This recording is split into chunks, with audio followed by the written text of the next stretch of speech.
Get ready for a new episode of KP Talks Dollars and Cents. Learn financial literacy and get real-time updates on all things housing, finance, and real estate with your host, Kevin Perenio. As an owner and C-level executive for 20 plus years in finance, KP is here to serve you with all of his knowledge and experience. Whether you're a broker, realtor, or just interested in the economy, this is the podcast for you. So let's get started. Here's your host, Kevin Perenio. Hey, it's KP coming to you live from Corona, California. Well, I'm back in the office and I just got caught up on like 1,600 unread emails, and I apologize. I took a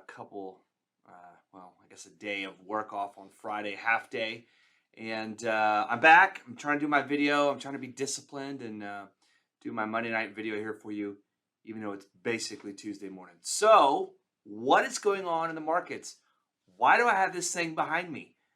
I will let you in on a little important announcement about some content that I'm trying to create. But let's talk about the macro stuff, the real important stuff. So last week, did the stock market hit a low? Was it the low? Remember, I am not a financial advisor. I am not responsible for your losses, only your profits. There was a tradable low in the market last week. Is it the low? I don't really know. Will earnings continue to come down? Will inflation stay persistent? Will there be a pandemic or a nuclear attack or some kind of crazy geopolitical event? OPEC cutting, production of oil, making oil prices go up, and inflation, being sticky yet again for us. Will rents continue to go up? Will interest rates keep going up? Will jobs remain super, super tight? And we continue to have a wage price spiral? I don't know. I don't know these things. But what I do know is last week in the stock market, we had a lower low than the June low, and it immediately rallied. Now, what was interesting is there's been like $100 billion in what's deemed as mom and pop money that came off the sidelines, according to Goldman Sachs, and into money market accounts. So even common investors like us, not the big boys, the big institutional traders that, especially the bond traders, which have just been absolutely hammering the equity market because they've just been looking for yield to get 4% yield on 2-year bonds. 10-year, you see that hover around, 4 on the yield. All this big institutional bond money has been sucking out liquidity from equities. And then all of a sudden we might have hit the low. It's certainly a tradable low. And even a lot of mom and pop investors are putting money to work. So I'm not saying we've hit the low. I'm not going there yet. We still have to see earnings and how they're going to come out. How are companies doing in this environment that we're in? Is it a recession? I don't know if we're in a recession. 2 negative GDP quarters in a row, maybe Q3. I don't really know. But what I do know is Q3 earnings season kicked off last week. The big money banks, they typically are the ones to report first. So we got a lot of information. Lots of big banks are still reserving money, whether it's Bank of America or Wells or JP Morgan Chase. What are they reserving for? What do they know? Putting money into their loan loss reserve means they're not recognizing it as income. Therefore, they would look less profitable, and they are reserving for a rainy day. What is that rainy day? I don't know. No one knows. It may not be as big as they think. We've employed that same strategy here at PRMG for many years. We have a very hefty loan loss reserve. You never know when loan losses will come around the corner. We don't like spending it on losses. No, money management team likes to do that. But as it relates to mortgage, out of all the banks that are out there, I think U.S. Bank, which I know some of their executive, great group over there, really good mortgage people. They were, I believe, the only major big bank to actually increase mortgage origination in Q3. That's saying something considering how high rates have gotten.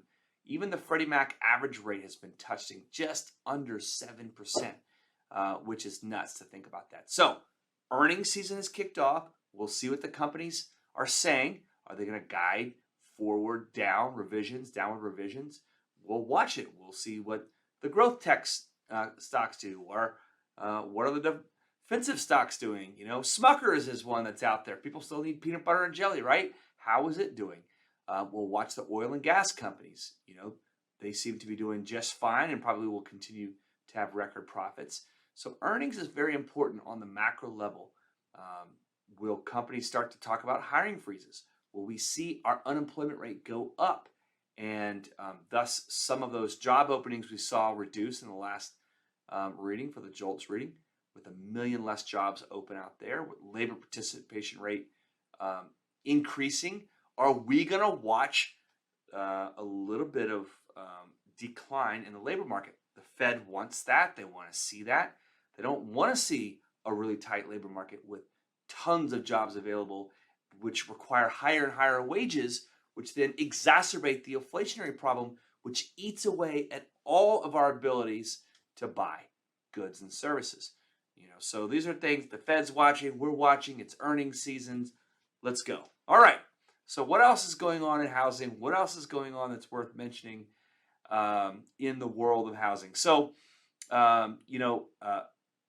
forbearances are down. Forbearances are down to 0.69% the share of mortgages in forbearance, according to some research from the Mortgage Bankers Association, which has their big annual meeting in Nashville coming up this week.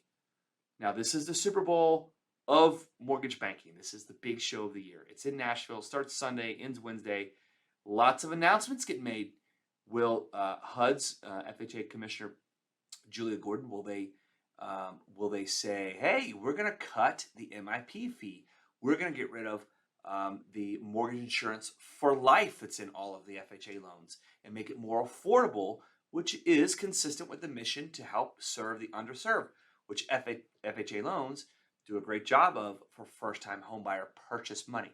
Will that announcement be made on Monday morning?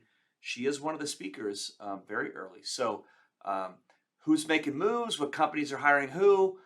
Who's rolling out certain things? Who bought who? All these things happen at the Super Bowl of mortgage banking, and that is coming up. So we will watch. We will see if anything happens worth mentioning. I will say that you can now officially apply for student loan forgiveness. That is a very deflationary thing. If you have a student loan and you qualify for certain forgiveness, it would obviously make it a little bit more affordable for you to purchase goods, perhaps even a home. So let's get the word out there about helping people apply if they qualify for student loan forgiveness. Okay, now what do originators do? What do we do at scale in the community locally that no one else does? We teach financial literacy at scale. We, as originators and lenders, are the ones teaching about buying your largest asset. Is it better to rent? No, than buying? Absolutely not. Is now a good time to buy? Yes, no matter what's happening. What's a 2-1 buy down? What are all these things?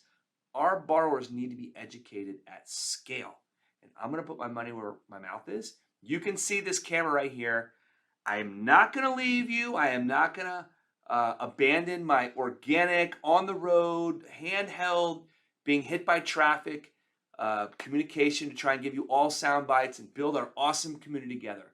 I'm not going to stop doing that. But I'm also going to add, at least once a week, I'm going to try and do a more polished version of what I'm talking about here for all of you on LinkedIn. And I had some great industry veterans approach me and say that Kathy Ireland is putting together a TV network called Your Home Network. She is a very successful entrepreneur. She has a humongous global brand, similar to Martha Stewart, whether it's home furnishing or repairs or style. I mean, it goes on and on and on. And her son was introduced to me, and he's going to help produce some of these videos. So I'm going to just do a little bit more polished content and get something out there. I'm going to put it on YouTube, and I will get the link out at some point to try and get you looking at both those networks. Some of it might be basic and maybe maybe not as tailored for our super bright, engaged audience. It's very mortgage and real estate specific here. But I am trying to teach financial literacy at scale. So hopefully we can start to spread that word and help get people in houses, help them manage their money. I've been kind of reboosting some of this content. Haven't done a good job of really building my audience. I don't troll for likes and try and put it out there. So it's all been organic. Might change that up a little bit. I don't know. I keep talking to all of our people here and the industry and this community created about helping as many people as you can. So I'm going to try and do that myself and lead by example. So I implore you to follow me on this journey together. I'll get more information out there. Can't wait to see all of you in Nashville. I have a wedding to go to Thursday in New York, so I'm going to try and get a rooftop video this weekend before heading to the Mortgage Banking Super Bowl. Have a great one. Cheers. You've been listening to KP Talks Dollars and Cents, a top-rated show for those who want to learn about the economy and mortgage environment. Tune in each week for more episodes, and please leave us a 5-star review on Apple Podcasts and Spotify. Kevin Perenio does not render or offer to render personalized investment or tax advice through KP Talks Dollars and Cents. The information provided is for informational purposes only and does not constitute financial, tax, investment, or legal advice. For more info, follow KP Talks Dollars and Cents on all of our social channels.